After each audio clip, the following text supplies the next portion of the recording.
Captain Ryan Carter stared at the message. Cold fear gripped him. The room was dark, save for the eerie glow of the screen. He had seen countless transmissions in his career, but none like this. It was as if the message had a life of its own, pulsating with a sinister energy. It was a simple transmission, untraceable, anonymous. The kind that usually got filtered out by the ship's security systems. But this one had slipped through, almost as if it was meant for him alone. But the words burned into his mind. They were not just words, they were a warning, a prophecy. He could feel the weight of each letter, pressing down on him, suffocating him. The war is lost. Not tomorrow, not yesterday, but always. The phrase echoed in his mind, a haunting refrain that refused to be silenced. It was as if the universe itself was mocking him, taunting him with a truth he couldn't comprehend. Carter was a soldier, a man of action, not riddles. He had faced death countless times, stared it in the face and emerged victorious. But this was different. This was a battle of the mind, a war of words. His world was the concrete reality of warships and laser cannons, not cryptic messages. He was used to the roar of engines, the hum of machinery, the smell of gunpowder. This silent, invisible threat was something he couldn't fight with weapons. He was on the front lines of a war that spanned the solar system, a war humanity was winning, or so he thought. He reread the message. Each time it felt like a new wound, a fresh cut. The certainty he once had was slipping away, replaced by a growing sense of dread. Each word was like a hammer blow. Lost, always. What did it mean? Was it a warning from the future, a message from the past? Or was it a cruel joke designed to break his spirit? Was it a cruel joke, a desperate attempt to sow fear? He couldn't dismiss it. The more he thought about it, the more it gnawed at him. He had seen too much, experienced too much to simply brush it off. He had a gnawing feeling that this message, however strange, held a terrifying truth. A truth that could change everything. He knew he had to find out who sent it, and why. But deep down, he feared the answer. Because if the message was true, then everything he believed in, everything he fought for, was a lie. The message gnawed at Carter. He confided in his friend and commanding officer, General Anya Volkov. She listened, her expression grave. She revealed a truth more shocking than the message itself. "There's another war, Ryan," she said, her voice low. "A war fought across time itself." The Time War. A whisper, a legend among the highest echelons of the military. A war fought in the shadows, manipulating historical events to gain an advantage in the present. The enemy, she explained, were unknown. Their motives, their technology, remained a mystery.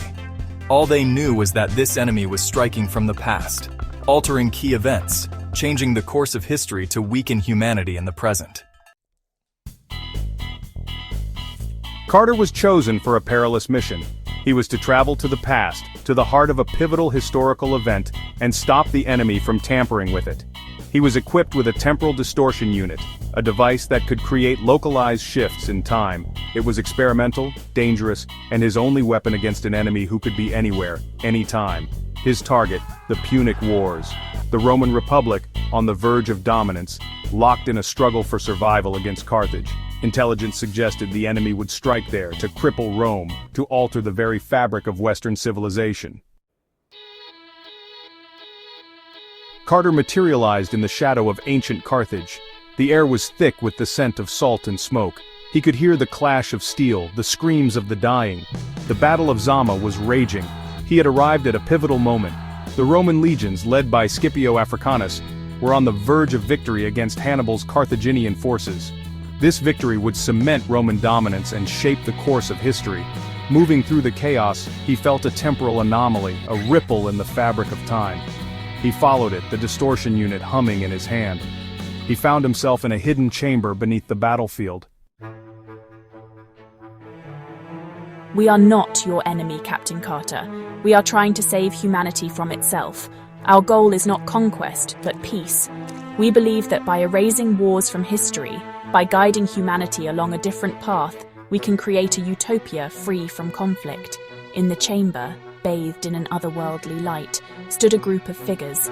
They were not aliens, not monsters from another dimension, but humans. Humans from my own time, dressed in the silver uniforms of the Temporal Corps, an elite, highly classified unit. I confronted them, my weapon raised. I was torn. I had dedicated my life to fighting for humanity, But was this the future I was fighting for? A future where history was rewritten, where free will was sacrificed for a fabricated peace? I refused to believe it. I believed in the messy, chaotic tapestry of history, in the right to choose one's own destiny, even if it meant war. I raised my weapon, not against an enemy, but against my own ideals. I fought, not to change the past, but to preserve it. I fought for the right to fight, for the right to choose. I succeeded. Against all odds, I managed to turn the tide. I drove the temporal core back into the time stream, their mission thwarted, their manipulations undone. It was a moment of triumph, a hard-fought victory that seemed almost impossible at times. The Battle of Zama raged on, culminating in Roman victory, history following its destined course. The clash of swords, the cries of warriors, it was all as it should be, untouched by the hands of those who sought to alter it. Returning to my own time, I felt the weight of what I had learned, what I had done. The knowledge of the temporal core existence and their intentions was a heavy burden to bear. I walked through the city, each step echoing with the gravity of my mission. The Time War was no longer a whisper, a legend. It was a stark reality, a battle fought in the shadows of history, with consequences that rippled through time itself. The stories told around campfires and the ancient scrolls hinted at a truth far more complex and dangerous. It was a terrifying reality.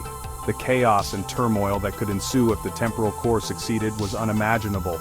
Cities in ruins, societies collapsing, the very fabric of time unraveling. I had won a battle, but the war was far from over. Each victory was a step forward, but the path ahead was fraught with danger and uncertainty. The temporal core were relentless, their resolve unshaken. The temporal core with their warped ideals were still out there, lurking in the shadows of time, pulling at the threads of history. They were a constant threat, always scheming, always plotting to bend history to their will. Carter stood in the futuristic war room, staring at the holograms of timelines. Each line represented a potential future, a path that could be taken or avoided. His face was etched with the burden of knowledge and the weight of the ongoing war. The responsibility of safeguarding history was immense, and the stakes had never been higher. The future of humanity depended on the choices he made, the battles he fought, and the victories he secured. The Time War continues, an unending struggle that transcends the boundaries of conventional warfare. It is a conflict that stretches across the ages, touching every era and every moment in history. It is a war fought not on battlefields, but in the quiet moments before history is made. In the stillness of dawn, in the whispers of the wind, and in the silent contemplation of those who understand the weight of time. Captain Ryan Carter, forever marked by his journey into the past, carries the burden of this timeless conflict. His experiences have etched deep lines of wisdom and sorrow into his soul. He stands on the front lines of this unseen war, a solitary sentinel against the tides of time. His eyes scan the horizon, ever watchful for the slightest ripple that could signify a disturbance in the temporal fabric. He is tasked with protecting not just the present, but the past, the very essence of our existence. Every photograph, every page of history holds a fragment of the truth he must safeguard. The very fabric of time itself is his charge. The ticking of clocks, the shadows cast by sundials, all are reminders of the delicate balance he must maintain. I know that as long as there are those who seek to control time, to bend it to their will, the struggle will never cease. The allure of rewriting history, of shaping the future to one's own design, is a temptation too great for some to resist. To rewrite history according to their own design, they delve into ancient texts and forgotten maps, searching for the keys to unlock the past and reshape the future. The battle for time will be eternal. It is a storm that rages within the hearts of those who understand its power, a tempest that can never be fully quelled. And I will be there, fighting in the shadows, a guardian of the past, a silent protector against those who would seek to unravel the threads of time. A guardian of the past, I walk through the ruins of ancient civilizations, exploring the landmarks of history, ever vigilant against the forces that threaten to distort our reality. A defender of the future, I stand in the midst of modernity, aware that every moment is a link in the chain of time that must be protected. A solitary figure, silhouetted against the vastness of space, watches over a swirling vortex of time. The stars above are silent witnesses to the eternal struggle. their light a reminder of the infinite expanse of the universe. The face unseen, but the posture speaks of vigilance and determination. This guardian stands resolute, a beacon of hope in the endless night, ready to face whatever challenges time may bring.